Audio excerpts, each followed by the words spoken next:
সারা বাংলাদেশের মানুষ আজ কাঁদছে। এমন একটি নেত্রীকে আমরা হারিয়েছি যার ছায়াতলে এই বাংলাদেশের প্রত্যেকটি রাজনৈতিক সংকট, রাষ্ট্রের সংকট, গণতান্ত্রিক সংকট কাটিয়ে ওঠার জন্য দেশটিতে এবং খালেদা জিয়া সবসময় হাল ধরেছেন এই জনগণকে সাথে নিয়ে।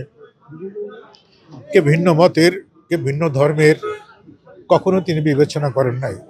তিনি দেশকে মাথায় রেখে দেশের মানুষের কথা চিন্তা করে নিজের সুখ শান্তি, নিজের ভালো থাকা কখনোই তিনি চান নাই। কতবার অসুস্থ হয়েছেন, মৃত্যুর দ্বারপ্রান্ত থেকে ফিরে এসেছেন, দেশের বাইরে নিয়ে যে চিকিৎসা করার জন্য চেষ্টা করেছেন, কিন্তু উনি কখনো যান নাই। উনি বলেছেন দেশের মাটি এবং দেশের মানুষের জোটভাবে দেশ ছেড়ে কোথাও যাব না। এই দেখেন লাস্টে এসেও তাকে লন্ডন নিয়ে যাওয়ার কথা, দেশের বাইরে নিয়ে যাওয়ার কথা, তিনি স্পষ্ট বলেছেন যে না, আমার মৃত্যু হলে দেশের মানুষের মধ্যে হোক, দেশের মাটিতে হোক, এই মাটিতেই আমার জানাজা হবে, এই মাটিতেই আমার যেন দাফন করা হয়। আজকে তার কথায় ওদের স্বপ্ন পূরণে পাশে থাকতে পেরে আমরা গর্বিত।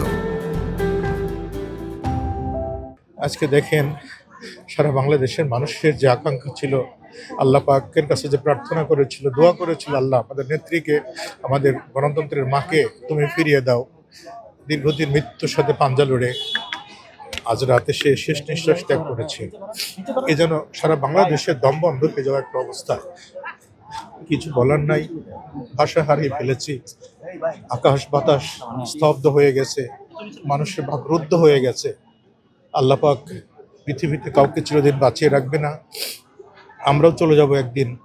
তবে এই চলে যাওয়াটা কত বেদনাদায়ক, কত কষ্টের, কত কঠিন, এটা মুখে বলে বোঝানো কষ্ট। সর্বশেষ কথায় পরিবারের, তার সুযোগ্য সন্তান দেশনায়ক তারেক রহমান, ডক্টর জুবাইদুর রহমান, জাহিমুর রহমান সহ আমাদের কোকো ভাইয়ের স্ত্রী, সন্তান, তার পরিবারের সাথে সংশ্লিষ্ট সকলেরই শোক সইবার ক্ষমতা আল্লাহ পাক দিক। তার সারা বাংলাদেশের মানুষ যে আজকে এই অশান্তিতে আছে, এই কষ্টে আছে, আল্লাহ পাক সবাইকে ধৈর্য ধারণ করার তৌফিক দান করুক।